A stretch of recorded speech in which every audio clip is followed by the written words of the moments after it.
Welcome everyone to my MovNat training session emphasizing breath control, breath strength, and breath mobility. I am already practicing the first exercise of this session, which is a deep diaphragmatic exhale. And this is why I am pointing to my diaphragmatic area to show that I am exhaling way further than a regular exhale.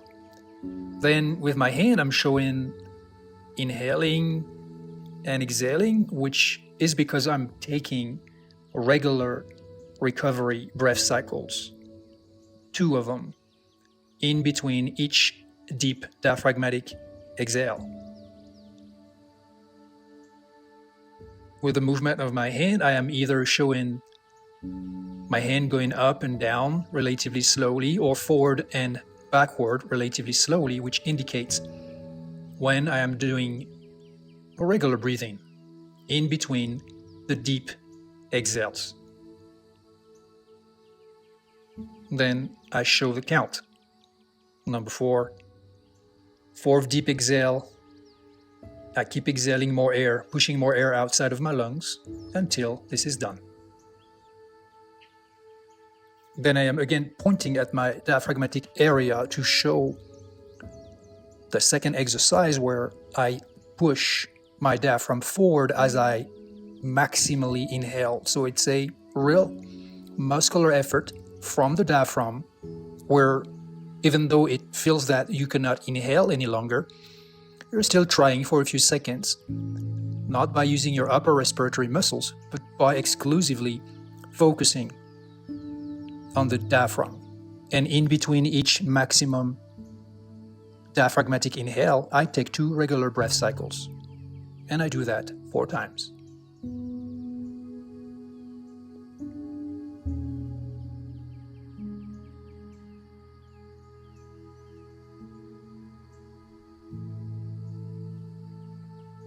The third exercise is a maximum diaphragmatic effort followed by an upper respiratory maximum inhalation effort. What that means is that you are doing what you were just doing, which is maximizing how much air you can inhale through the diaphragm alone, but then you pursue your respiratory effort by using all of your upper respiratory muscles. And this is what my hands are indicating. First, the diaphragm pushes forward, then the whole rib cage is mobilized in that maximum effort. And because it's a deep breathing exercise, we do not want to hyperventilate. And this is why we keep taking 2 regular breath cycles in between each maximum inhale effort. And once again, we're going to do that 4 times.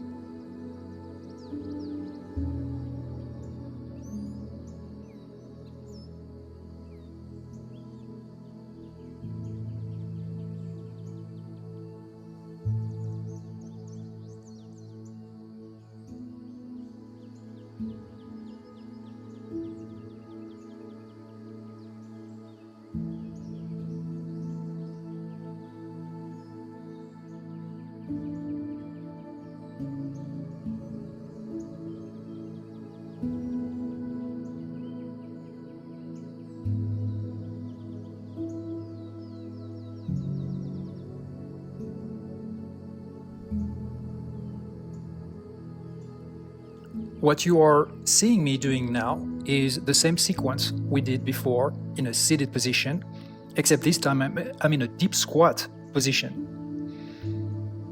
And the point is to reinforce breath control in a different natural movement position.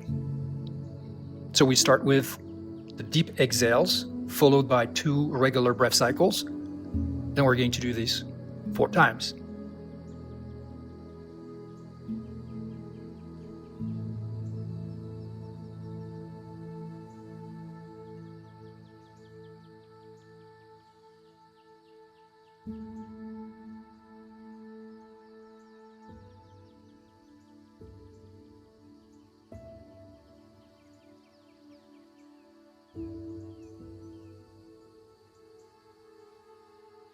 Next, we will do the maximum diaphragmatic inhale, not using our upper respiratory muscles yet, followed by 2 regular breath cycles, and we will also do that 4 times.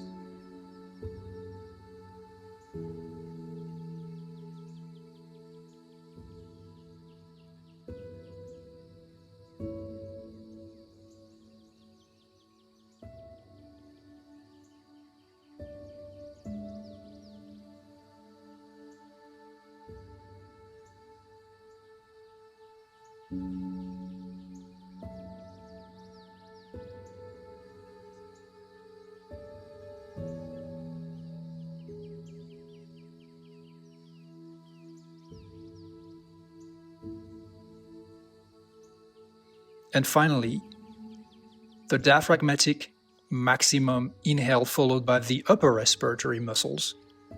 So a very large, very deep, very big, a maximum respiratory effort on the inhalation from a deep squat position.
I'm now assuming a prone position on the ground with my arms in the locked out position, which is going to challenge my diaphragm and my respiratory muscles differently because of the differences in my structural alignment or organization.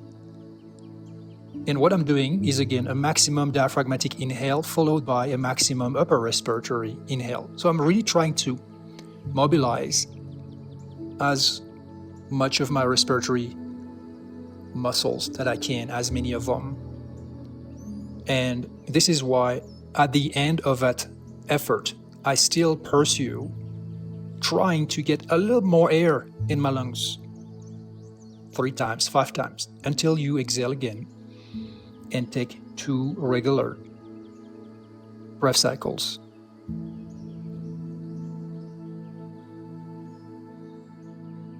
You may reposition your body a little and stretch a bit in between those maximum inhales.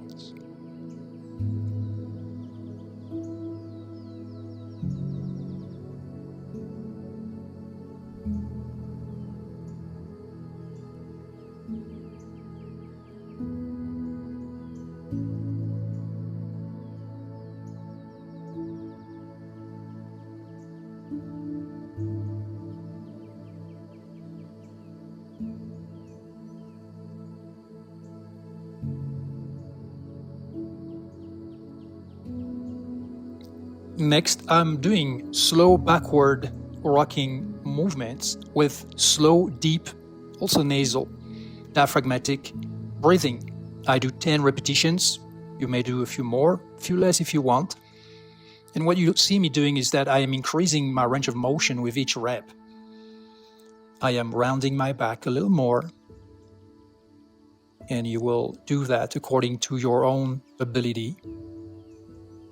In this case, I'm doing this 10 times until I reach a position where I can rest with my knees and feet touching the ground behind my head.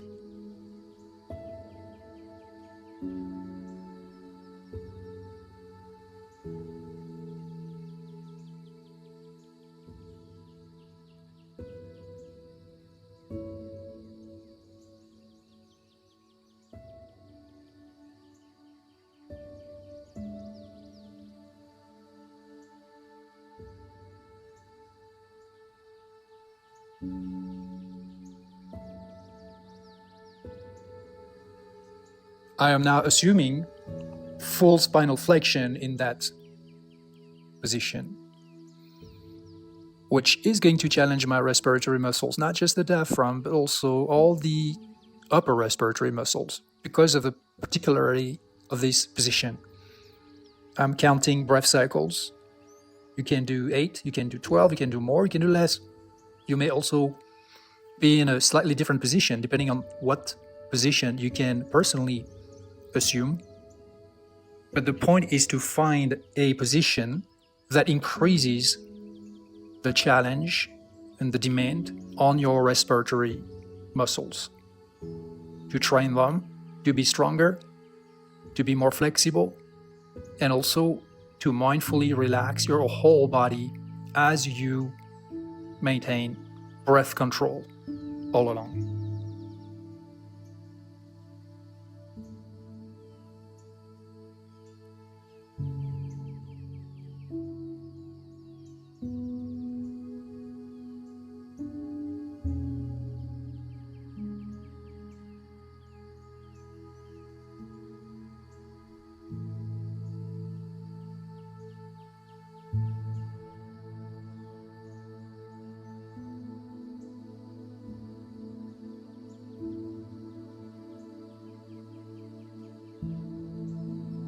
Finally, here I'm pointing my nose, my diaphragm, and indicating slowness. What I'm about to do is to practice dynamic breath control. By dynamic, I mean that instead of just sitting or squatting or assuming a position, I'm actually moving. In this case, the type of movement, the exact sequence, or the intensity do not matter. In other words, you are free to explore any movement you want, which you would normally do, maybe without really paying attention to your breathing. Whereas in this case, I am first and foremost paying attention to keeping my breathing nasal, diaphragmatic, and slow. You could do more dynamic movements if you want. Attending that, you are not departing from that breath control that is again based on those 3 pillars: diaphragmatic, nasal, and slow. Obviously, as you are moving, your breathing rate may accelerate a little more. But as long as you are not really doing anything intense, there is no need for you to open your mouth or to breathe faster or to use your upper respiratory muscles. It's not necessary. So this reinforces awareness of breath and control over breath as you move naturally. This is the point of this special MovNat training session with that emphasis on breathing. I hope you've enjoyed it.